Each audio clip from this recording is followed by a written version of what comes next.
Enquanto eles incluem aqui, eu faço, não apenas protocolarmente, mas absolutamente, de forma mais sincera possível, agradecimento pela honra de poder estar aqui dialogando com magistrados, amigos, muitos de muitos anos dessa casa, que há muito tempo foi minha também.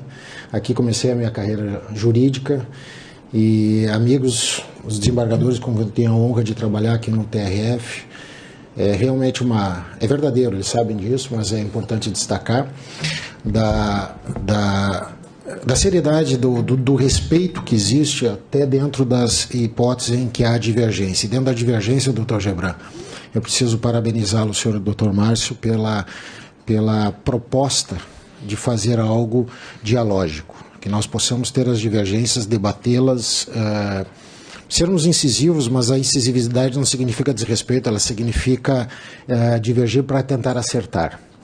E dentro dessa ótica que eu venho aqui hoje para, juntamente com o Dr. Badaró, e deixei propositadamente para referir, que é doutrinador e professor renomado, já tive a oportunidade de debater com ele em outros locais, e as pequenas divergências que existem, ou às vezes as maiores divergências que existem, elas são sempre feitas. Isso é algo que me agrada muito hoje no seu comportamento, é o respeito mútuo, porque o que eu tenho visto hoje na doutrina, boa parte, uma pequena parte, quem sabe, é que se você não pensa igual a mim, você é do mal, e se eu penso de uma maneira diferente, eu sou o cara certo e você não presta para nada.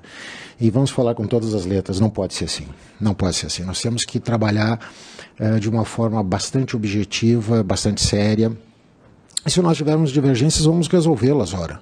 Nós estamos aqui para debater dentro do Instituto da Colaboração Premiada. Eu acho que ele está automático, né? Pode retirar para mim, por favor.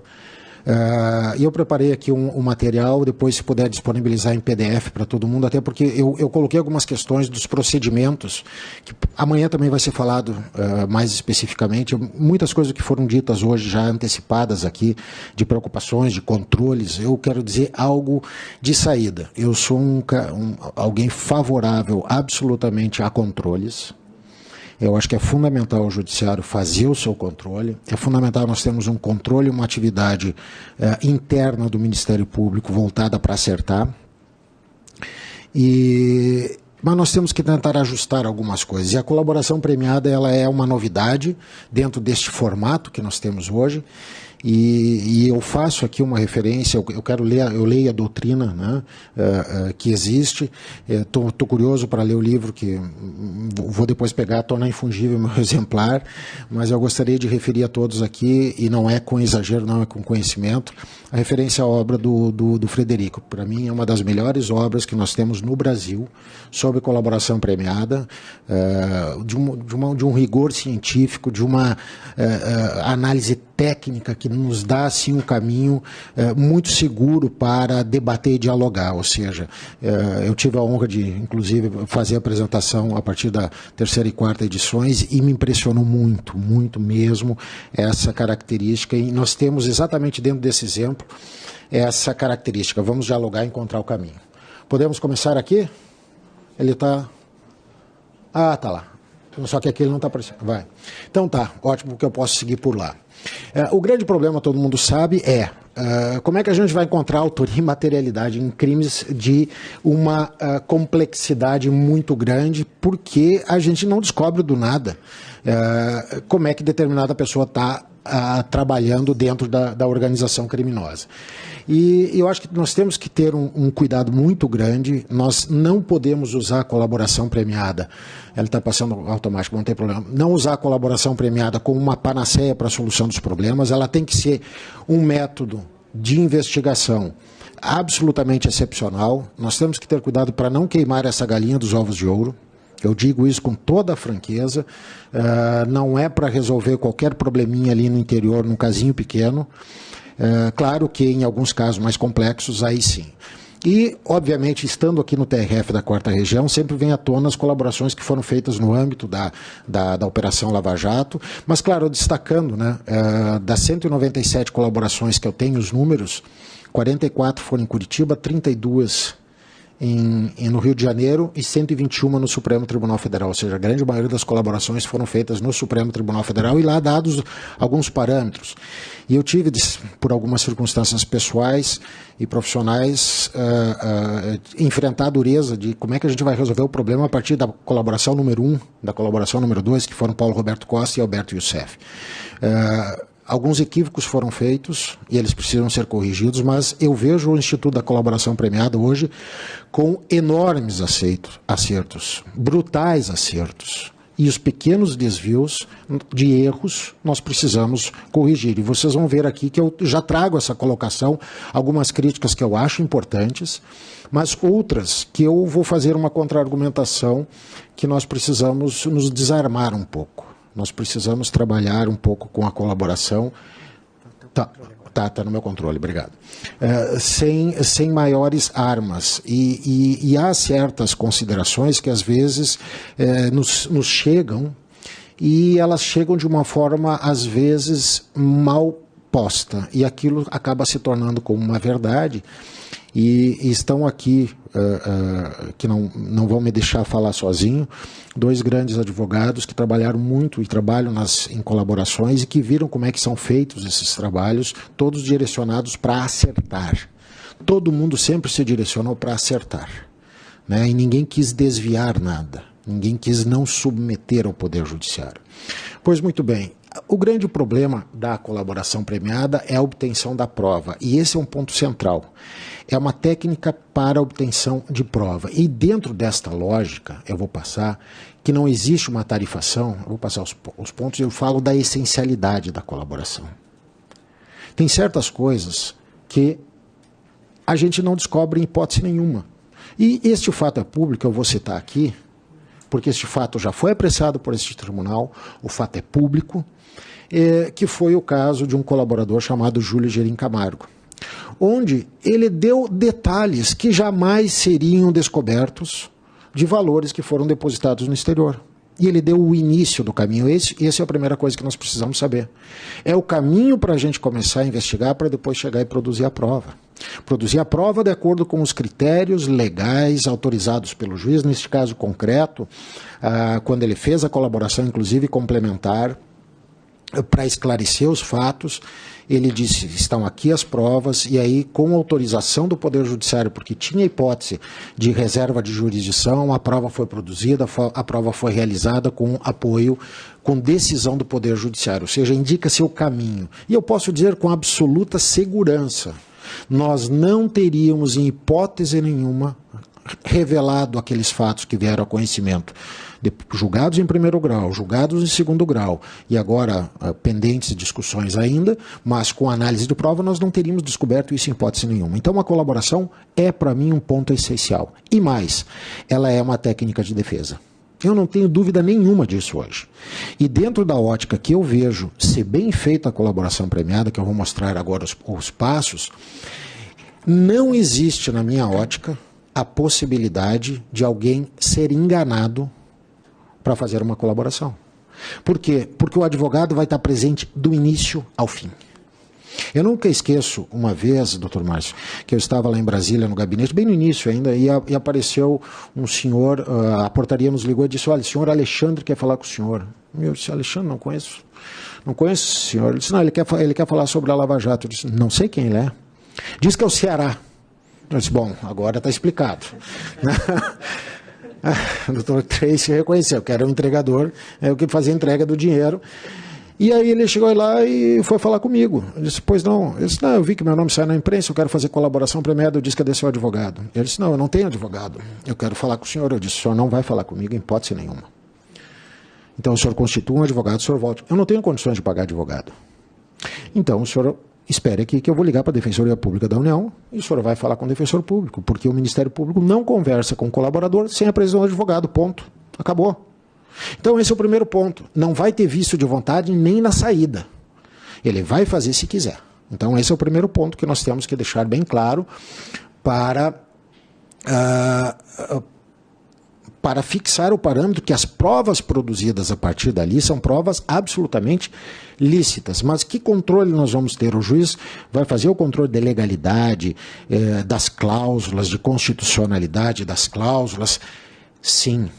E eu defendo mais. Eu defendo que o juiz deva fazer sim um controle do conteúdo do acordo, mas naquele conteúdo que esteja fora dos parâmetros, dentro do razoável. Dentro do razoável. Se eu sugiro uma pena que é aquela que foi ajustada entre as partes, e vamos dizer ali que seja 7 anos, e o juiz acha que tem que ser 8, 8,5, eu acho que dentro desses parâmetros pequenos, o judiciário não deveria entrar nesta discussão, porque é dentro de algo aceitável. Agora, se é uma pena que seria o correto 30 anos e eu vou dar 1 ano, bom, aí me parece que nós podemos começar a analisar por que eu sou favorável a controles. Então, primeira coisa, a proporcionalidade, eu acho que ela tem que orientar as nossas atuações, o controle, para não poder fazer qualquer coisa que eu tenho na cabeça. Por mais que as pessoas tenham boas intenções, e creio que todos nós tenhamos, não é disso que nós estamos tratando aqui. E aí, se na hora que nós abrirmos o leque, nós abrimos a opção também para aqueles que eventualmente não tenham boas intenções de trazer problemas para o processo. Eu coloquei aqui para deixar bem claro, isso aqui já estava entregue ao TRF, eu sou manifestamente contrário a algumas cláusulas homologadas pelo Supremo Tribunal Federal da possibilidade de execução antecipada de uma pena ajustada no acordo de colaboração. E por quê? E por que isso? Porque a colaboração premiada, primeiro consta lá, é uma indicativa de pena que o juiz pode fazer análise. Se ele cumpriu todas as condições, ele vai aplicar o benefício. Se ele não cumpriu tudo que ajustou, ele vai fazer uma adequação do benefício. Isto fica claro no acordo que o Ministério Público não pode garantir que o juiz vai dar o benefício, existe uma cláusula nesse sentido, ou seja, a boa-fé objetiva está muito clara ali. Agora a pergunta é a seguinte: ele vai cumprir que pena se ele não foi condenado? Não pode homologar uma situação dessa. Nós temos 2 casos homologados pelo Supremo Tribunal Federal. Vocês querem saber qual é a minha opinião nesses 2 casos? Eles são manifestamente ilegais nessa parte. Esta cláusula, não o acordo. Esse é o ponto. Nós podemos ter problemas de acordo? Podemos. O que aconteceu? No primeiro acordo de colaboração premiada, foi redigida mal uma cláusula que dava a entender que o réu não podia recorrer. Mas não era disso que se tratava. O réu não podia recorrer contra o acordo, é o princípio do venire contra factum próprio. O que o juiz fez? O ministro Teori, saudoso ministro Teori, especialmente de todos nós aqui, fez uma adequação, dizendo: entenda-se esta cláusula como a impossibilidade de ele recorrer contra o acordo, mas é óbvio que ele pode recorrer a favor daquilo que não for aplicado o benefício para ele, né? Então, essas adequações o juiz, na minha ótica, tem que fazer. E o melhor é que ele faça sempre essa adequação, dentro do princípio da legalidade. Então, nós não podemos falar, o Pacelli e eu escrevemos explicitamente a hipótese de cogitar alguém de cumprir antecipadamente uma pena ajustada. Nós defendemos isso já há um bom tempo, de que não pode ser aceito esse tipo de cláusula, mas é apenas uma opinião. Eu cito aqui um precedente também do Supremo, que eventuais ilegalidades neste sentido, não no vício de formação da vontade do colaborador, mas ilegalidades de cláusulas não repercutem necessariamente na produção da prova. Porque eu posso fixar uma cláusula como essa do acordo, que ela é ilegal, ou uma cláusula de execução antecipada de pena, mas elas não repercutem sobre o quê? Sobre a essencialidade da ausência de vício de vontade do colaborador e de todo o procedimento que foi feito. Porque é disso que eu quero falar agora, como é que a gente faz a negociação dentro de uma colaboração premiada. Ou seja, não é uma ilegalidade que vai repercutir na validade da prova. Agora, se for uma questão de vício de vontade, bom, aí nós já começamos a falar de outro assunto. Mas eu entendo, quero deixar claro, se nós seguirmos à risca o procedimento correto de ter o advogado desde o início para a negociação das cláusulas, nós não temos uma oportunidade de gerar um prejuízo para o réu. Antes de falar do procedimento, eu também coloquei aqui, sem saber que isso viria à tona, sobre a possibilidade de fixação, e eu sei o posicionamento do professor Badaró sobre isso, de fixação de benefícios ou regras ou regimes de cumprimento de pena que não previstos expressamente na legislação, né? Em primeiro lugar, eu creio que a legislação, isso aí é um precedente do Supremo Tribunal Federal, expressamente admitindo a possibilidade de fixação, e a questão maior está nos regimes, né? Na fixação de regimes não previstos em lei. E me parece que o Supremo pegou aí está previsto no Código, na Lei 2.850, no artigo 4º, se não me engano, no parágrafo 12º, já mencionado aqui. Porque a lei impõe duas situações ao juiz. Primeiro, se já foi expedida a sentença penal condenatória, a negociação se dá a redução da pena no máximo de 50%. Mais do que isso não pode ser dada. Só que ele diz o quê? Que mesmo que não preencha os requisitos legais, ele pode ter progressão de regime não preenchendo essas condições. Bem, tem previsão de regime domiciliar com tornozeleira eletrônica? Não tem. Não tem por quê? Porque a lei não pensou nisso. Agora, a questão toda é se é um benefício para o colaborador, se não é mais gravoso do que o regime permite, para a situação normal, se não fere princípios do processo, por que eu não vou deferir aquele benefício? E aí eu vou invocar, como analogia, um precedente da terceira sessão, do STJ, unânime, que é do recurso, em recurso repetitivo, 1.498.034, onde o STJ reconheceu explicitamente em relação à suspensão do processo que eu posso fixar outras circunstâncias não previstas na lei como condições para cumprimento da suspensão do processo. E não deixa de ser uma espécie de pena. E o que o STJ disse? Se for compatível, se for aceito, o judiciário pode fixar, mesmo que não previsto em lei.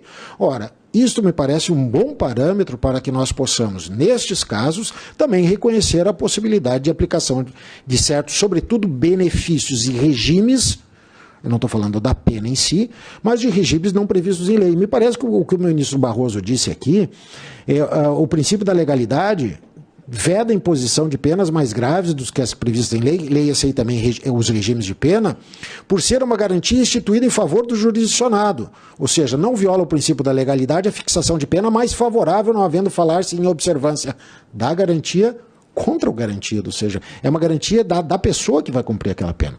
Claro que, vamos de novo, se houver uma fixação de uma situação completamente esdrúxula, que a pena seria devido a uma pena enorme, e se fixa 1 mês em regime domiciliar com tornozeleira, gente, eu não vou nem discutir aqui. Porque nós temos que trabalhar o que é razoável, o que é proporcional e o que é manifestamente desarrazoado. Então, o controle tem que existir. Eu estou falando isso como regra geral. E como regra geral eu não vejo o problema. Sou favorável a que nós tenhamos uma regulamentação, até como os americanos fazem, com percentual que pode reduzir, mas os chilenos têm isso, os equatorianos têm, os peruanos têm, eu sei porque eu fui ao Peru, discuti alguns problemas com eles lá de cooperação internacional, eles têm lá uma tarifação do que pode e do que não pode. Isso seria bom? Seria muito bom. Não é um momento propício para a gente tentar fazer isso por intermédio de legislação. Qualquer legislação agora vão sepultar a colaboração premiada. Desculpa a franqueza, mas é disso que se trata. E a colaboração premiada, como uma estratégia de investigação e como uma técnica de defesa, ela precisa ser fortalecida. Então, eu acho que a gente precisa segurar um pouco e ter o controle do Poder Judiciário, sim, para aqueles casos específicos. Está aqui o fundamento, eu disse artigo 4º, 12, mas é o artigo 4º, parágrafo 5º. Bem, primeira delas, vamos ao procedimento, conduta passiva. Eu defendo isso, o Ministério Público não deve chegar e procurar, sobretudo, eu vou falar do Ministério Público, não da polícia, porque eu acho que foi criado um grande problema pelo Supremo Tribunal Federal para o Judiciário, não para o Ministério Público, para o Judiciário, para resolver a questão do acordo poder ser feito pela polícia. Ou seja, ela faz um acordo, não dá nenhuma garantia e não tem disponibilidade. E aí eu tenho que concordar com o meu querido amigo Abel, permita chamá-lo assim, aqui nesse ambiente, mesmo que formal, de que não há... O Fausto também disse isso aqui, não há como a gente admitir um acordo se não tiver pelo menos o aval, a concordância do Ministério Público, né? Seria uma assistematicidade, né? E mais que isso, para a defesa, eu digo uma coisa abertamente, eu se fosse advogado hoje, não faria acordo com a polícia.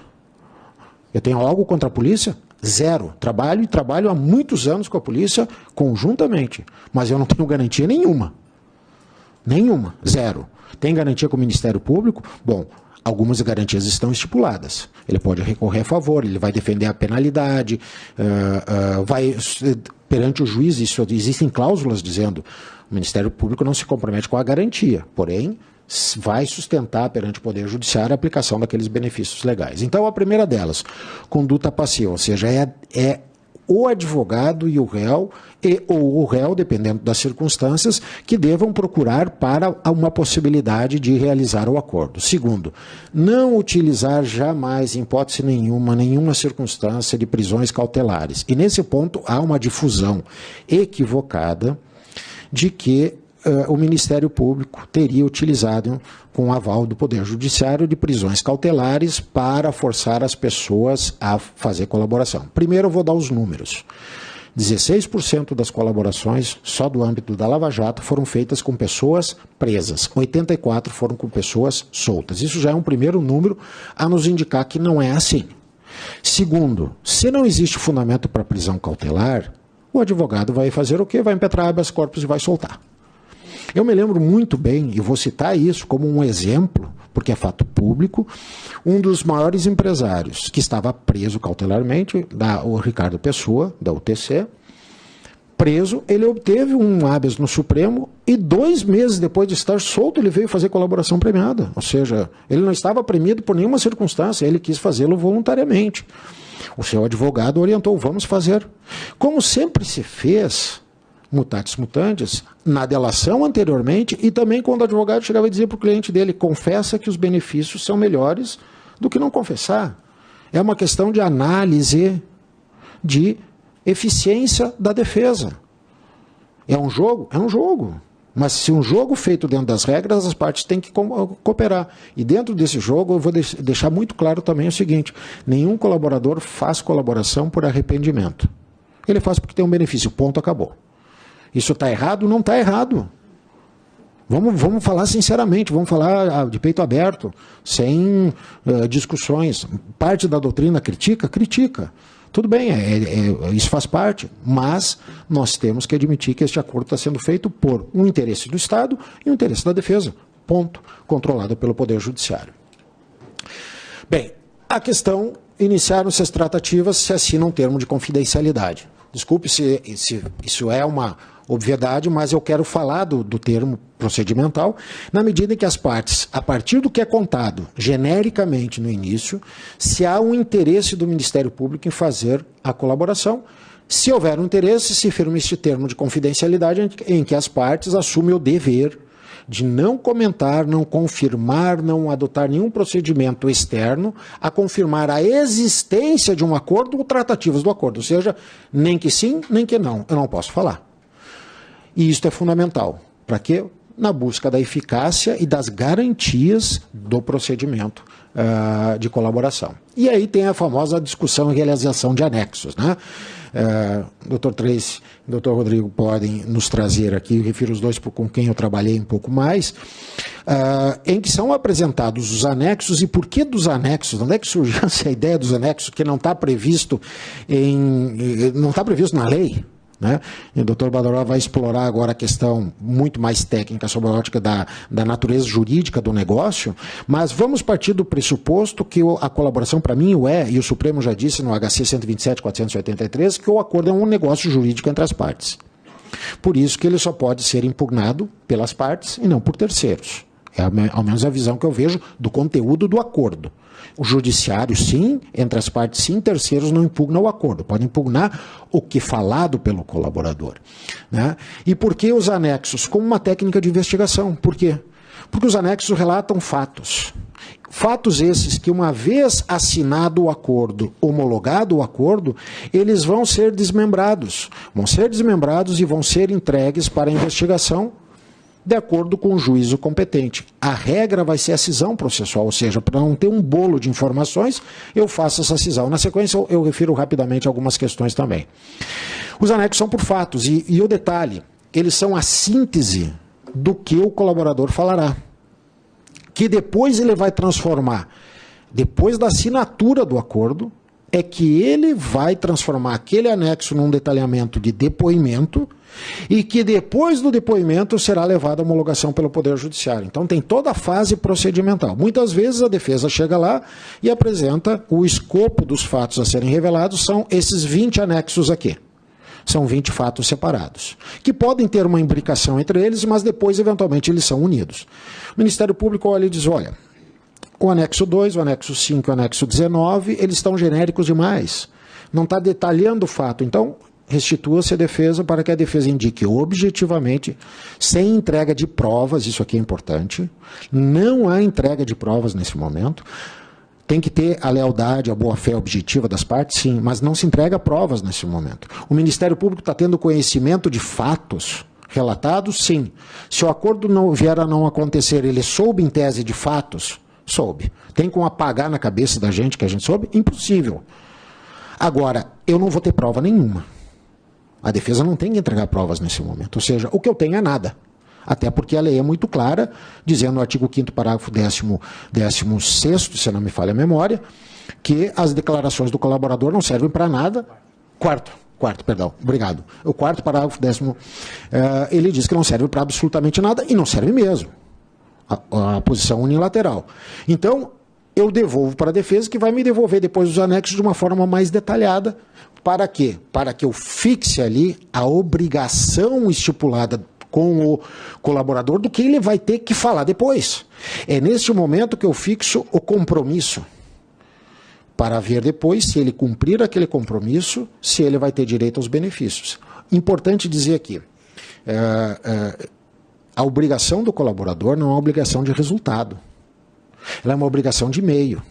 Daí porque, com todas as vênias de quem sustenta o contrário, especialmente do Supremo Tribunal Federal, o colaborador não tem interesse nenhum na condenação do réu. Isso foi um equívoco técnico do Supremo, na minha visão, porque o colaborador, nas suas alegações finais, nos seus memoriais, ele sustenta a sua tese. As provas já foram juntadas pelo Ministério Público muito antes.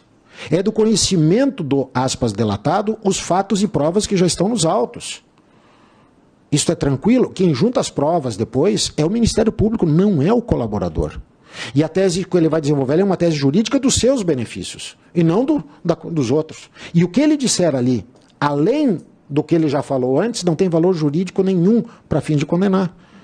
Então, me parece que nesse ponto, respeitosamente, cometeu um equívoco supremo naquela interpretação que deu, embora, eu quero deixar claro aqui porque eu venho dizendo, seria bom que viesse uma lei e dissesse o seguinte, parágrafo 4º dos memoriais, lá do 403 e do 404. No caso de ter réus colaboradores, a ordem das alegações será primeiro o Ministério Público, depois colaborador e depois outro. Seria bom, seria ótimo, não tem problema nenhum. Aliás, se viesse uma lei hoje e dissesse isso, que seria muito bom, o artigo 2º do CPP nos diz isso vale para frente. Ora, se isso vale para frente, eu não posso sequer aplicar para trás a interpretação de uma regra que não diz isso.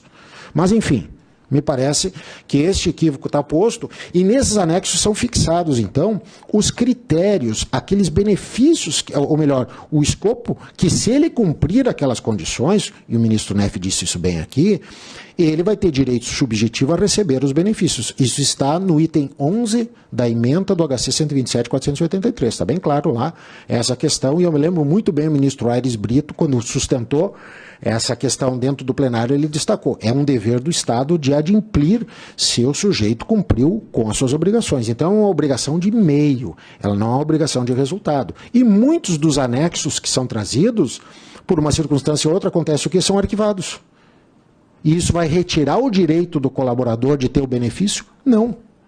Então, essa é a primeira circunstância. Então, eu destaco aqui, o anexo 1 vai virar o depoimento 1, o anexo 2 vai virar o depoimento 2 e assim por diante. Então, fixados os anexos, e esse é o ponto central também, que muitos não compreenderam ainda, eu nunca discuto o benefício antes, eu discuto o benefício depois. Por que eu discuto o benefício depois? Porque primeiro eu tenho que saber o que ele vai dizer. Depois do que ele disser é que eu vou trabalhar o que diz a lei, porque a lei bota condições. Eu vou passar, depois eu volto para isso aqui. A lei diz as condições, tem que ter mais um dos seguintes resultados. Eu preciso primeiro saber para depois prometer os benefícios, a identificação dos coautores, a revelação da estrutura hierárquica, a recuperação total ou parcial do produto ou proveito, né? E aí, em qualquer caso, o parágrafo primeiro é claro, vai depender da eficácia. Eu gosto de brincar um pouco com matemática, eu faço sempre um gráfico, que é o seguinte, não se assustem. O pessoal já viu algumas manifestações minhas nos processos que eu fazia cálculo da pena de multa, eu juntava um gráfico. Mas o detalhe é o seguinte, é uma questão no tempo. Ou seja, quanto mais para frente eu andar, tende a ser, na investigação, menor tende a ser o benefício. Quanto mais o eixo Y, mais eu revelar benefícios, revelar fatos, mais benefícios eu vou ter. Ou seja, o vetor do X e do Y, quanto mais alto, quanto antes e quanto mais, o resultado vai ser maior. Então, o benefício legal tem que levar em consideração o tempo e a quantidade de benefícios. E quando é que eu posso fazer esta avaliação? Eu só posso fazer esta avaliação depois que eu tiver conhecimento do que ele vai revelar. Então, aquele negócio que o Ministério Público promete A, B, C e D, se ele contar, isso não existe. Existem algumas pretensões? Ah, claro que existem. A defesa diz, nossa pretensão é sim, mas não existe nenhum ajuste. O ajuste é depois. Então, o acordo começa a partir de umas cláusulas de compromisso do colaborador. Depois estabelecidos os benefícios. Depois de ajustadas as condições, assina-se o acordo. Depois de assinado o acordo é que nós vamos tomar os depoimentos, que são aqueles que a gente assiste às vezes na televisão, onde, obviamente, a gente enxerga o Ministério Público com uma arma na cabeça do colaborador para ele falar, desculpa, brincadeira, mas para mostrar o que aquilo. Primeiro, o advogado sempre está do lado do colaborador, para ver o que? A espontaneidade, a voluntariedade. Não há indução nas respostas. Não deve haver indução. Eu posso perguntar para esclarecer, mas eu não devo induzir. Vem cá, me revela aqui, tu está escondendo determinado fato. Não é assim que se questiona. Ele tem o dever de contar os fatos que ele já se comprometeu. Então, algo que nós precisamos cuidar dentro deste espectro. Por que eu faço os anexos? Porque eles vão ser mais ágeis para a investigação. E aí é que eu coloco aqui, umas investigações andam mais rápidas do que outras. A lei diz que eu levantarei o sigilo só depois do recebimento da denúncia, não sei se todos viram. Pois eu vou revelar aqui para vocês que eu fui um dos responsáveis por provocação ao então Procurador-Geral da República, que eu disse para ele o seguinte, olha, súmula vinculante 14. O Supremo já disse que a defesa tem direito a ter acesso aos fatos, se não tiver mais prejuízo da investigação. Eu não estou dizendo revelar publicamente, eu estou dizendo revelar pelo menos para a defesa dos, aspas, referidos pelo colaborador.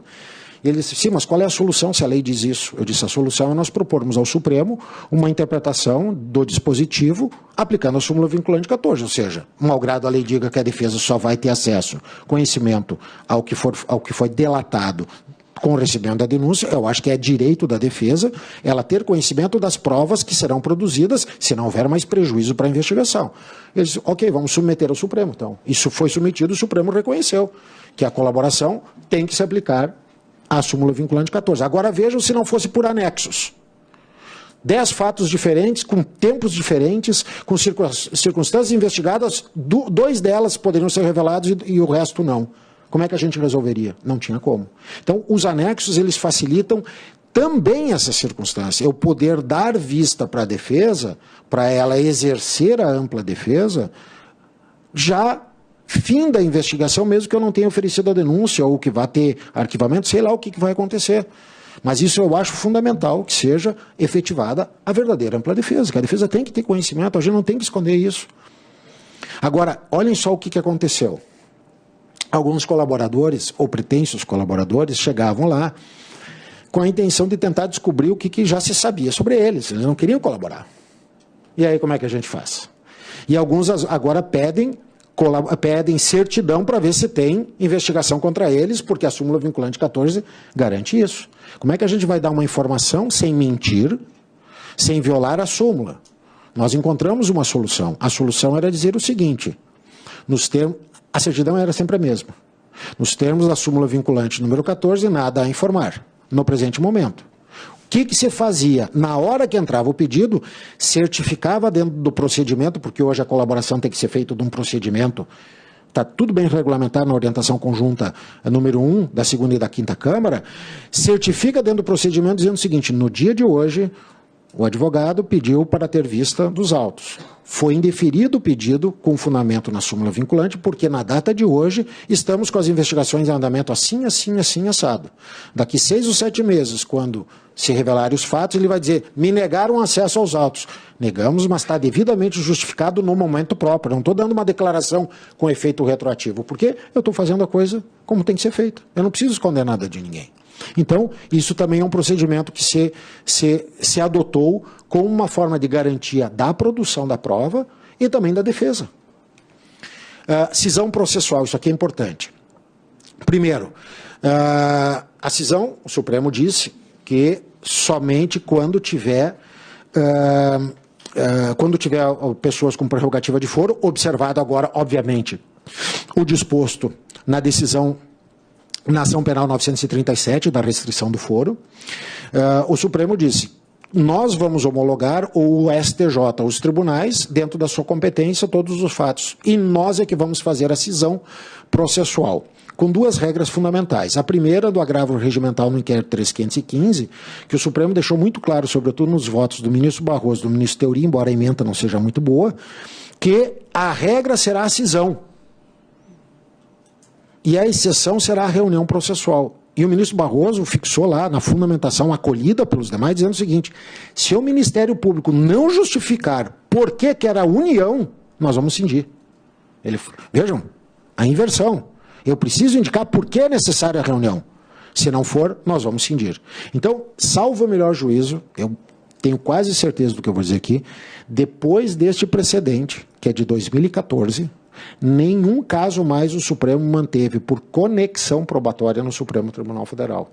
E teve um caso, vejam bem, de continência subjetiva, artigo 77, inciso 1, que era um caso de organização criminosa, em que uma pessoa que não tinha foro por prerrogativa de função e outros tinham, da mesma organização, queria reunir tudo no Supremo.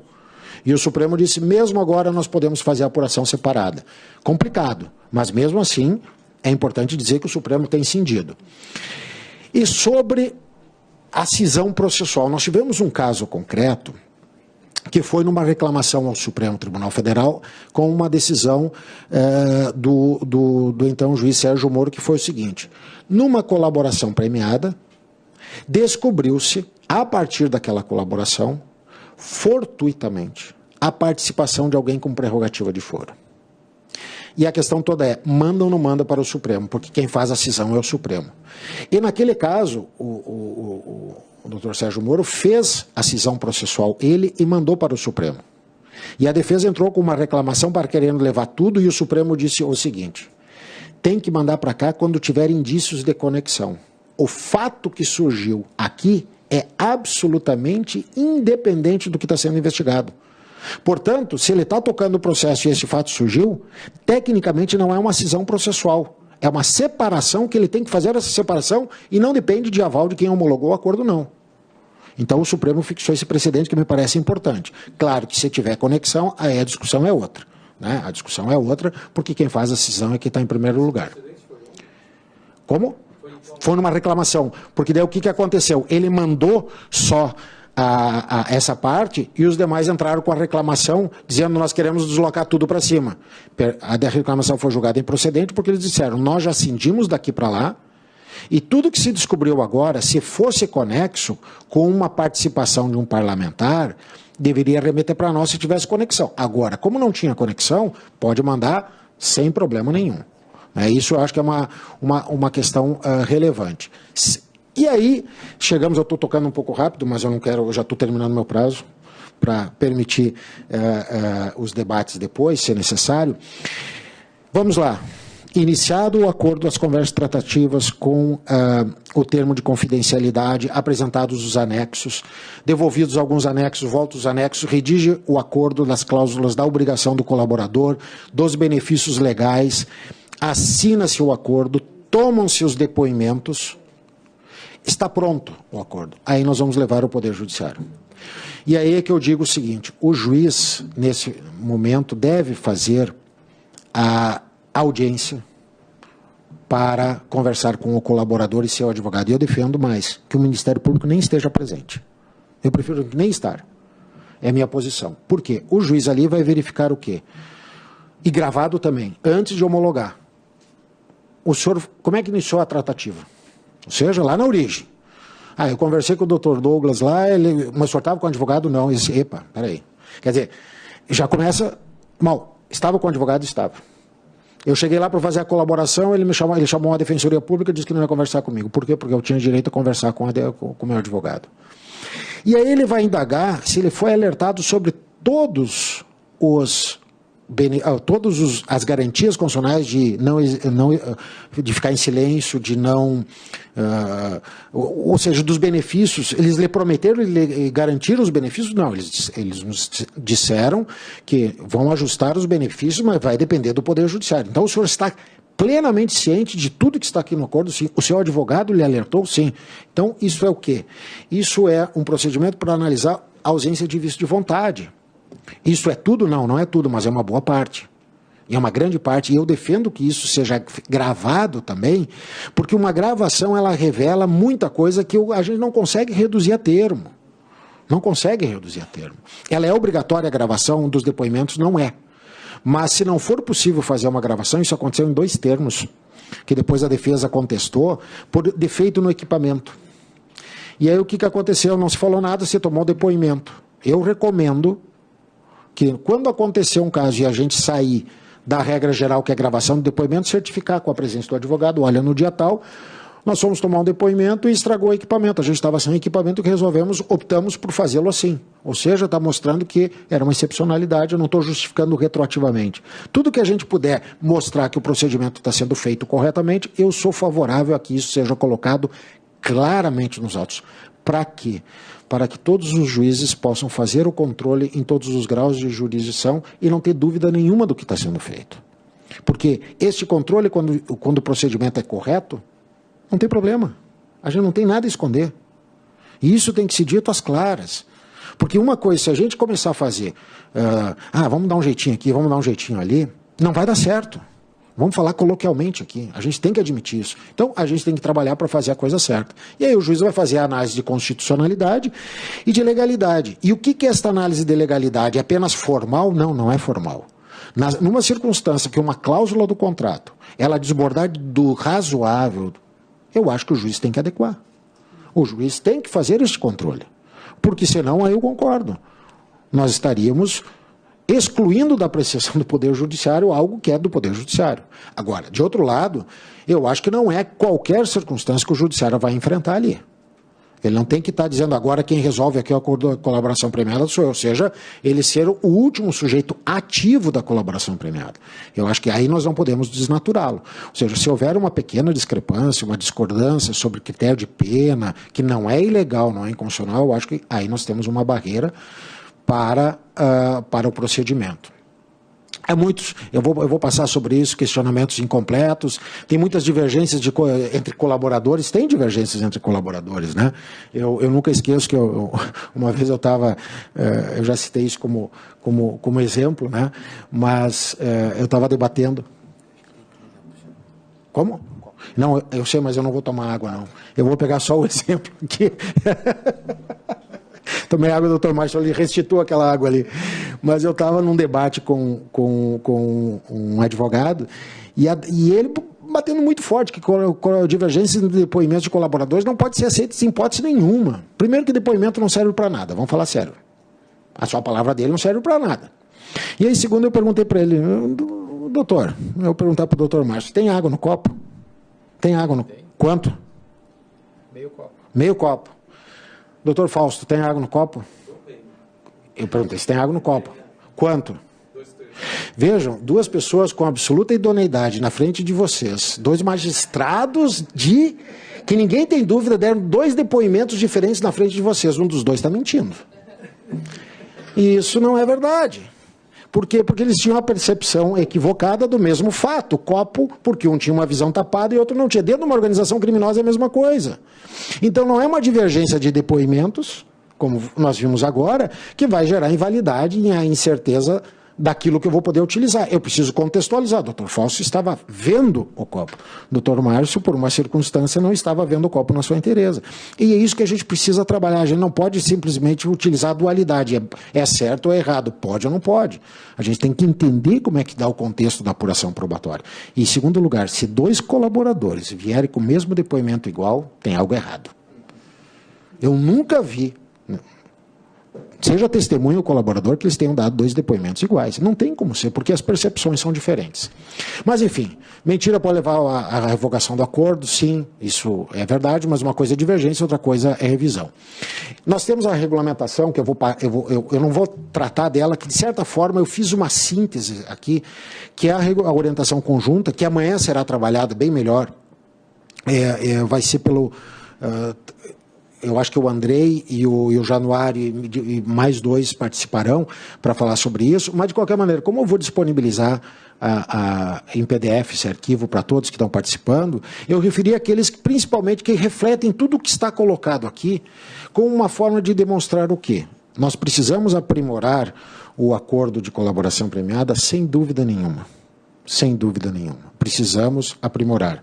Mas eu não vejo tantos problemas quanto normalmente eu tenho escutado críticas. Eu vejo disparado muito mais acertos do que erros. Vi alguns desvirtuamentos? Vi.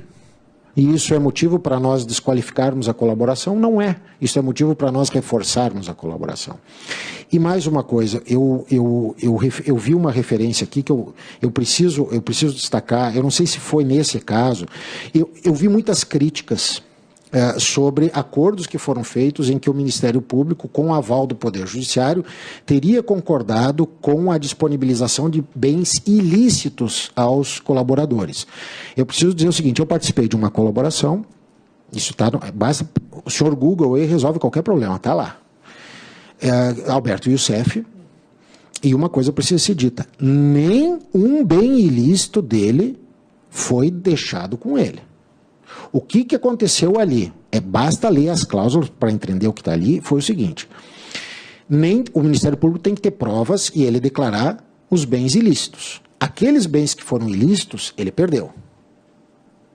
Os bens lícitos, e tinha alguns, ele deu em garantia, os bens lícitos em garantia para pagamento de multa compensatória, com uma cláusula permitindo que, se eventualmente se desse uma eficácia maior e se descobrisse mais fatos durante a colaboração, a multa poderia diminuir até o ponto de apagar a multa compensatória.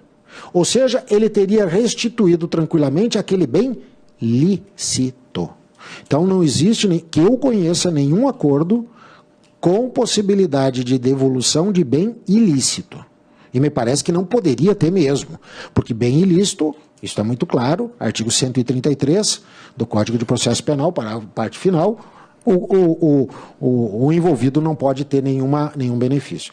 Então, pessoal, agradecendo imensamente, viu, doutor Márcio, doutor Gebran, a oportunidade de vir aqui falar, extravasar algumas preocupações, dizer que nós temos que aprimorar, nós precisamos construir a colaboração premiada, adotar procedimentos de cautela, mas não enfraquecer o Instituto, nós temos que fortalecer o Instituto.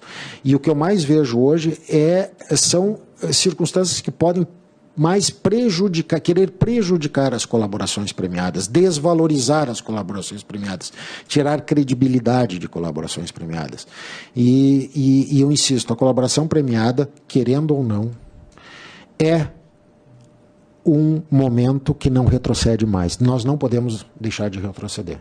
Porque aí eu pegando, para encerrar mesmo, o gancho que o Frederico também me propiciou, para debater algumas questões relacionadas às chamadas obrigações processuais penais positivas, que são obrigações impostas aos Estados-membros, a colaboração premiada, indiscutivelmente, uma forma claríssima de o Estado maximizar aquela imposição que a Corte Europeia e a Corte Interamericana já reconheceram, dos Estados serem mais eficientes nas suas investigações.